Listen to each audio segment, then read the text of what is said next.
from Chicago. I'm 27 years old, and I've been to 10 plus funerals. This is Mac right here, man. That's 50 shots, man. 2 people were shot just in the alley back there. One of them in the head, and we saw police cover his body with a blanket. That's how Chicago works. Number one, human instinct is self-preservation. We just trying to keep ourselves protected. Your boyfriend got killed. 2 of my kids' fathers. Look, you can see the bullet holes. America messed up, and I'm not looking to America to help. They don't always have to solve violence or conflicts with violence. My job is to contain it, stop it from spreading. We don't need nobody else to die. Adriana Diaz joins us live. And Adriana, watching this, what was it like behind the scenes? It looked pretty intense. Dick, it was surreal behind the scenes. We saw things I've never seen before, especially not in that kind of setting. We were in back alleys being shown guns, talking to guys about why they say they can't put the guns down. I mean, one of the people that we were talking to in that alley said, you know, I pick up my gun like I pick up my keys before I leave the house. It's that automatic. It's become that normalized. Adriana, how does the situation in Chicago compare to gun violence nationwide?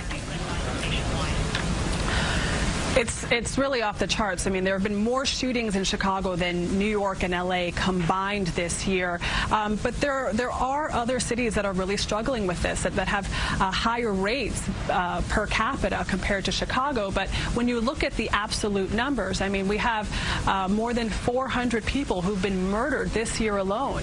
Last year, you know, it was more than 700, as you said.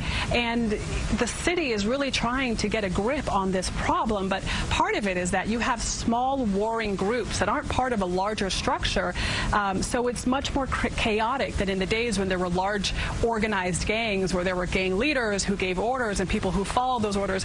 Right now there's much more anarchy. And you know, Adriana, you just said it, but it seems like police can't get a handle on this. They can do it in the major cities. Why do you think, beyond just these gangs, is there another factor here that says why they can't get their hands around the stubborn problem? Well, that's exactly what we asked the police superintendent in Chicago. You know, I'm a native New Yorker. I said, well, you know, what's different about what happened in New York? You know, New York has really gotten the violence under control, at least compared to the days in the 80s and 90s. And he said there's been a change of culture in New York that hasn't happened here. We need to change the culture in some of these really violent areas so that it's unacceptable for someone to shoot a child as retribution for an issue that they have with the father of that child. That happened in 2015. Tyshawn Lee, 9 years old, was executed in an alley over an issue involving his father, who's affiliated with gangs.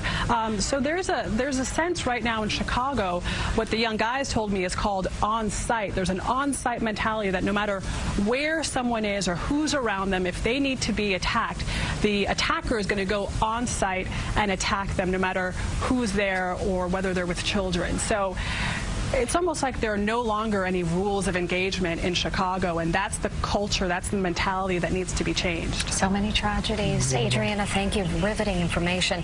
And you can watch Adriana's full report on CBSN on assignment Monday night at 10, right here on CBS 2.